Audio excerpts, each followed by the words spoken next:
जय हिंद साथियों। एक बहुत बड़ी अपडेट है। कल से कन्फ्यूजन ये था कि यूपीएस जो सिस्टम आया है या स्कीम आई है, यूनिफाइड पेंशन स्कीम आई है, क्या 10% कटेगा जैसा कि कट रहा था। हमारी सैलरी तो 30,000 बनती है, एक एग्जांपल के तौर पे मैं बता रहा हूँ।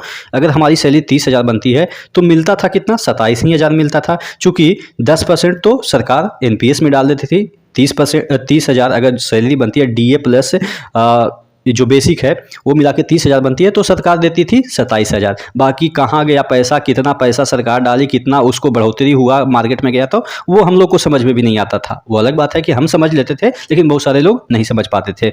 तो अब ये 30,000 में से 27,000 नहीं आएगी 1 अप्रैल से, वो आएगी 30 का 30 ही एग्जैक्ट आपको देगी। तो कहेंगे कि सर जमा तो हुई नहीं पैसा हमारा, कहीं जीपीएफ में भी नहीं जमा हो रही है, क्योंकि ओल्ड पेंशन स्कीम तो है नहीं कि ओपीएस की में जीपीएफ में जमा होता था। लेकिन यहाँ पे यूपीएस में किस तरह का पैसा जमा होगा जो कि बाद में सरकार देगी। तो उसी के लिए यहाँ पे देखिएगा एक चीज़ दे रखा है, lump sum payment at superannuation. क्या पेमेंट होगा?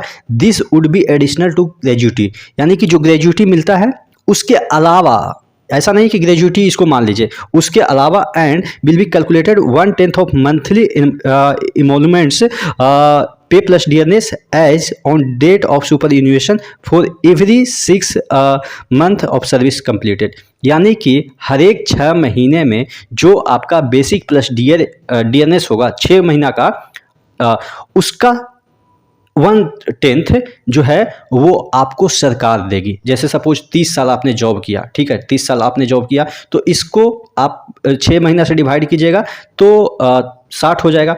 यानी कि वो 60 जो एक यूनिट आया उसमें हर एक मंथ का 1/10 जो आपका बेसिक प्लस डियरनेस आएगा उतना कैलकुलेट करके सरकार के पास जमा हो जाएगी, और वो अमाउंट आपके सुपर एनुएशन यानी कि सर्विस जब खत्म होगी, रिटायर होंगे, तब जाके एज ए जीपीएफ आप मान के चलिए। जैसे जीपीएफ में पैसा आपका जमा रहता था ना, ओपीएस अगर आपका था ओल्ड पेंशन स्कीम में, और एनपीएस में तो एनपीएस में मार्केट में रहता था पैसा। लेकिन इस स्कीम में पैसा कहाँ से कहाँ पे जाएगा, ये आप सरकार देगी 1/10। यानी कि अब से आपको कुछ भी नहीं देना पड़ेगा। मैं इसको वेरीफाई कर देता हूँ इस पेपर से, यहाँ पे न्यूज़पेपर में आया है, यहाँ पे देखिएगा। यूपीएस की तहत सरकारी कर्मचारियों को अपनी ओर से कोई अतिरिक्त अंशदान नहीं करना पड़ेगा। बात कंफर्म हो गई कि अब आपको 1 रुपया नहीं कटेगा। जो आपका सैलरी बनता है वो डायरेक्ट आपके खाते में क्रेडिट हो जाएगा। यानी कि 30,000 आपका बनता है तो 30,000 आएगा, उसमें से 3,000 नहीं कटेगा। तो आप मान के चलिए कि आपका 10% सैलरी है वो बढ़ने वाली है। कब से? 1 अप्रैल 25 से आपका जो सैलरी है वो 10% इंक्रीज हो जाएगी। चूँकि 10% कट रही थी वो अब कटेंगी नहीं।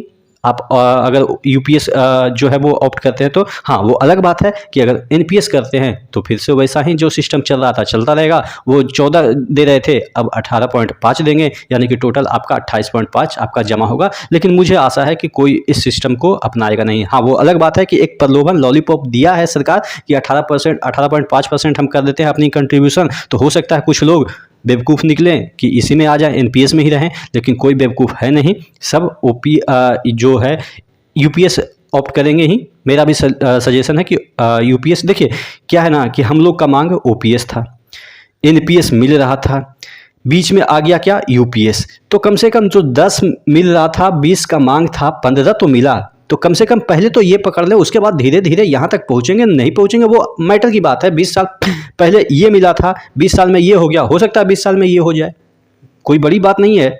सरकारें इधर से उधर होती रहती है और सरकारें प्रॉमिस करती रहती है, तो कुछ भी संभव है।